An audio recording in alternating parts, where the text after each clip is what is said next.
জোরে জোরে বলেন ঠিক কিনা? আজকে 500টি আয়াত কোরআন শরীফের ভিতরে দেওয়া আছে আইন সম্পর্কে। আপনি বিচারগুলো কেমন করে কিভাবে বিচারগুলো সমাধান করবেন সব আল্লাহ রাব্বুল আলামিন কোরআন কারিমে কোট করে দেওয়া আছে। এরপরে পারিবারিক দিকে আপনি পরিবারটা কেমন করে চালাবেন 122টা আয়াতের ভিতরে আল্লাহ রাব্বুল আলামিন কোট করেছেন। এরপরে গুরুত্বপূর্ণ আরেকটা বিষয় 123টা আয়াতের ভিতরে দেওয়া আছে আপনার বাণিজ্য নীতি, ব্যবসার একটা নীতি এখানে দেওয়া আছে। এই যে বর্তমান সমাজে দ্রব্যমূল্যের এত দাম বেড়ে গেছে যে প্রায় মধ্যবিত্তরা সমস্যা, গরিব মানুষ তো পাই না। ধনী মানুষের যাদের একটু অতিরিক্ত টাকা তারা জিনিসপাতিগুলো কিনতে পারে, কি বলে, আর যারা স্বাভাবিক পরিবারের মানুষ যারা এরা গোস্ত তো খেয়ে থাকে না, কি বলে, ওই বছরে একবার দুইবার হওয়া খুব কঠিন। আর যারা ধনী মানুষ তারা খাচ্ছে, অথচ প্রত্যেকটা জিনিসের দামগুলো বেড়ে গেছে। কি জন্য বেড়তেছে? কোরআনের নীতি আমাদের দেশে নাই। আজকে 123টা আয়াতের ভিতরে বাণিজ্য নীতির কথাগুলো বলা আছে। আজকে সংসদে যদি 123টা আয়াতের বিষয় নিয়ে আলোচনা করে দেশটা পরিচালনা করা হতো, বাণিজ্য মন্ত্রণালয় আইন পাস করা হতো, দামের থাকতো না, সব দাম আপনি সস্তায় আপনি অল্পর ভিতরে আপনি এগুলো ক্রয় করতে পারতেন, মানুষের নাগালের ভিতরে থেকে যেত। কিন্তু আজকে এগুলো না থাকার কারণে আজকে গরিব মানুষ, মধ্যবিত্ত মানুষের দ্রব্যমূল্যগুলো আপনি সস্তায় পাচ্ছে না, এত দাম দিয়ে কেনা হচ্ছে, তৃপ্তি সবর খাইতে পারতেছে না। এরপরে 9টা আয়াতের ভিতরে আসছে কি আছে যে অর্থনীতি সম্পর্কে বলা আছে আমরা যা ধনীদের উপর যাকাত দেওয়া খরচ, অথচ ধনীরা দিচ্ছে না যাকাত, গরিবদের কাছে সুদগুলো নিচ্ছে, ব্যাংক থেকে সব সুদ দেওয়ার কারণে গরিবরা আবার ফকির হয়ে যাচ্ছে, কি বলেন, আর ধনী মানুষগুলো ধনী হয়ে যাচ্ছে। উচিত ছিল যদি যাকাতগুলো দেওয়া হতো, আমাদের দেশের গরিব মানুষগুলো একদম সচ্ছলভাবে চলাফেরা করতো। মুসলমান ভাইরা নামে আইনগুলো নাই, ইসলামী রাষ্ট্র কায়েম না হওয়া পর্যন্ত বাংলাদেশ কেন কোনো জায়গায় শান্তি আসবে না। আর যদি কোরআনের আইনগুলো চালু হয়ে যায় তামাম পৃথিবীর ভিতরে শান্তিগুলো বিরাজ করবে। মুসলমান ভাইরা আমার, আল্লাহ রাব্বুল আলামিন সূরা রহমানের ভিতরে পরিষ্কারভাবে মানুষ সৃষ্টির তাৎপর্য তুলে ধরেছেন। আল্লাহ রাব্বুল আলামিন বলেন, খালাকাল ইনসানা মিন সালসালিন কাল ফাখর ওয়া খালাকাল জান্না মিন মারিজিন মিন নার ফাবিআইয়ি আলা'i রাব্বিকুমা তুকাজ্জিবান। জোরে জোরে বলেন আল্লাহু আকবার। আমি মানুষকে শুকনা মাটি, পচা মাটি, কাদা মাটি দিয়া ঠনঠন মাটি দিয়ে সৃষ্টি করেছি। এই মানুষগুলোকে সৃষ্টি করেছি কি জন্য? আল্লাহ সূরা যারিয়াতে বলেছিলেন, আমার ভাইরা, মানুষগুলোকে যত সুন্দর ভাবে বানানো হলো, পৃথিবীর ভিতরে কোনো মাখলুক এত সুন্দর করে বানানোর কারণ কি? মানুষগুলো সুন্দর করে বানানোর কারণ হলো এই মানুষগুলো আমার কুদরতি কদমে সেজদা লাগাবে। কারণ কোন প্রাণীগুলো, গাছগুলো আল্লাহ বানাইছেন, এই গাছগুলো সারাদিন শুরু দাঁড়ায় দাঁড়ায় থাকে। আমাদের বাড়ির যে প্রাণীগুলো আমরা গরু দেখি, বকরিগুলো দেখি, এরা রুকু অবস্থায় সব সময় গুলো আছে। সাপকে আল্লাহ বানাইলেন, এই সাপ সব সময় শুয়ে থাকে, আর ব্যাংকগুলো আটকে দুধে বসে আছে। কিন্তু মানুষ আশরাফুল মাখলুকাত, আল্লাহ রাব্বুল আলামিন মানুষগুলোকে এত সুন্দর নিয়ামত দিয়ে বানাইলেন যে মানুষগুলো আল্লাহ পাকের কুদরতি কদমে যখন সেজদা লাগায়, আবার আল্লাহ রাব্বুল আলামিন এত খুশি হয়ে যায়। আল্লাহ রাব্বুল আলামিনের কুদরতি কদমে বান্দা সিজদা লাগানোর সঙ্গে সঙ্গে আল্লাহ রাব্বুল আলামিন বান্দাদের জীবনের সমস্ত গুনাহগুলো মাফ করে দেয়। জোরে জোরে বলেন সুবহানাল্লাহ। আমার ভাইরা, এই মানুষগুলো এত সুন্দর বানানোর কারণ কি? যে আমার ইবাদতগুলো যখন করবে আল্লাহ রাব্বুল আলামিন গর্ব করে ফেরেশতাদের কাছে বলে, ফেরেশতা, যে মানুষগুলো বানানোর জন্য নিষেধ করেছিলি তোরা, আজকে দেখ এই বান্দাগুলো, আপনি গ্রামের মানুষগুলো আমার কুদরতি কদমে সিজদা করে। প্রচন্ড গরমের ভিতরে আমার কুদরতি কদমে সিজদা করার পরে আমার কোরআনের কথাগুলো শুনতেছে। আমাকে দেখে নাই, আমার রাসূলকে দেখে নাই, আমার কোনো ফেরেশতা দেখে নাই, আমার কোরআনুল কারীমকে বিশ্বাস করেছে। এই ফেরেশতা তোরা সাক্ষী থাক, আমি আমার বান্দার জীবনের সমস্ত গুনাহগুলো মাফ করে দিলাম। জোরে জোরে বলেন সুবহানাল্লাহ। মুসলমান ভাইরা আমার, এত সুন্দর তাকসা করে আল্লাহ বানাইলো, এই মানুষগুলোর ভিতরে দামি দামি পার্টস আল্লাহ রাব্বুল আলামিন শরীরের ভিতরে দিয়েছে, যা অন্য কোনো প্রাণীকে দেওয়া হয় নাই। আমাদের মাথার ভিতরে আল্লাহ রাব্বুল আলামিন অসংখ্য পাওয়ার সেটিং করে দিয়েছেন। এই ব্রেনটা যদি দুনিয়ার কোনো সেই মানুষটাকে না দেওয়া হলো, তাকে আমরা পাগল বলতেছি।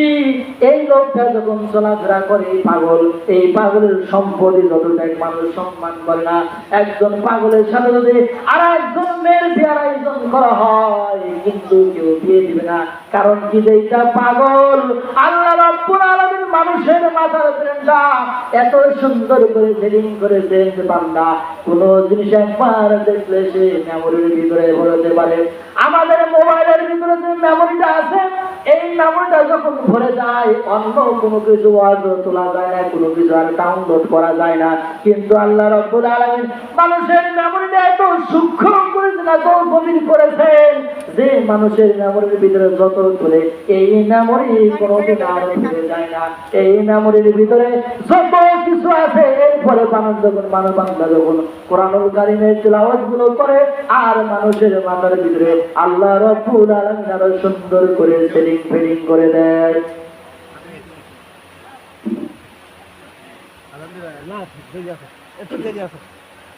মুসলমান ভাইরা আমার, তাহলে এত সুন্দর ব্রেন দিয়া আল্লাহ আমারে বানাইলেন, কিন্তু সেই আল্লাহর গুণগান আমি করলাম না।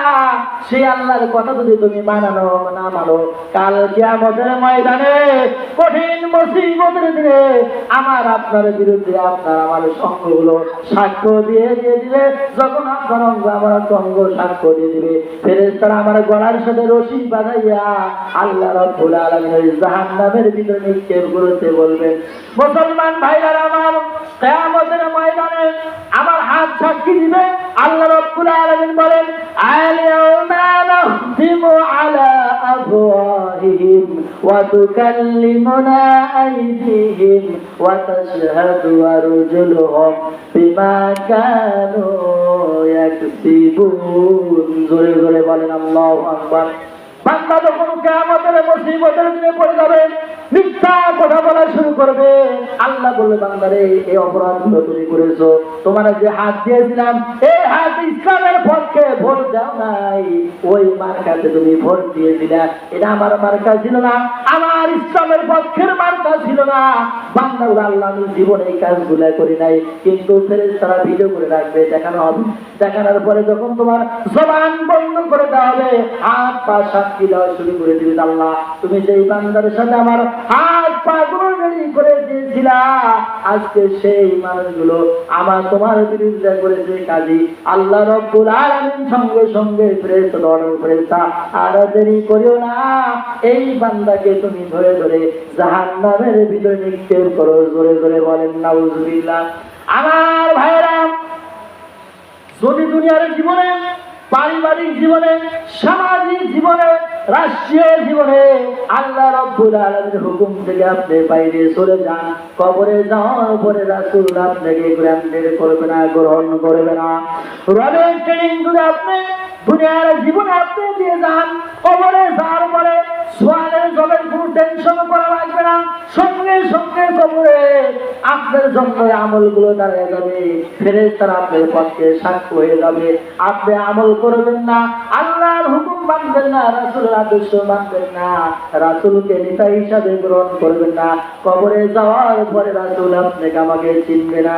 আমার ভাইরা, দুনিয়ার জীবনে যে যে রাজনৈতিক দলের নেতা, যে যে রাজনৈতিক দল করে, সেই লোকের দল করে সেই লোককে ভোট দিয়ে দিল। বলেন তো, একটা লোক, একটা দলের লোক যদি অন্য দলে দাবি করে, ভাই আমি দলের ভিতরে করি, যেমন দুনিয়ার মানুষ যেমন চিনবে না, নেবে না, একটা দলের লোক অন্য দলে গিয়ে দাবি করলেন, ওই দল আপনাকে গ্রহণ করবে না। আপনি সারাটা জীবন যখন আল্লাহর বিরোধিতা করেছে, আল্লাহ রাসূলের বিরোধিতা করেছেন, মরার পরে যখন কবরে রাখার পরে বিসমিল্লাহি ওয়া বিল্লাহি ওয়া ফি সাবিলিল্লাহি ওয়া লা মিল্লাতি রাসূলিল্লাহ বলে আপনার বুকে যতবার দোয়া করা হোক না কেন, এই মিথ্যা আশ্বাস দেওয়ার পরে আপনাকে গ্রহণ করা হবে না। আমার ভাইরা, আর সারাদিন জিন্দেগি যদি আপনি রাসূলের আদেশ অনুযায়ী কাজগুলো করতে পারেন, কবরের সনের সঙ্গে সঙ্গে রাসূল আপনার পক্ষে সাফায়াত করবে, রাসূলের চেহারা আপনার সামনে ধরা হবে, রাসূল উম্মত বিলা আপনাকে পরিচয় দিয়ে দিবে।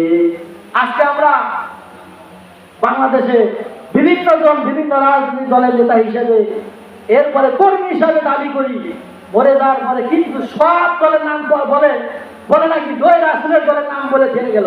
কারণ যে রাসূলের দলে দিয়ে গেলাম, আপনি মাত্র মারা যাওয়ার পরে আপনার লাশটা ঘরের ভিতরে আর রাখবে না, ওই খাটও আপনাকে তোলা হবে না, কি বলে ওই মসজিদের খাট ছাড়া কোনোখানে আপনাকে নেওয়া হবে না। তাহলে আপনি সারা জীবন অন্য দল করে গেলেন, মারা যাওয়ার পরে যতই রাসূলের দলে আপনাকে তুলে দেওয়া হলো না কেন, নিবে রাসূল নেবে? আদালত সময়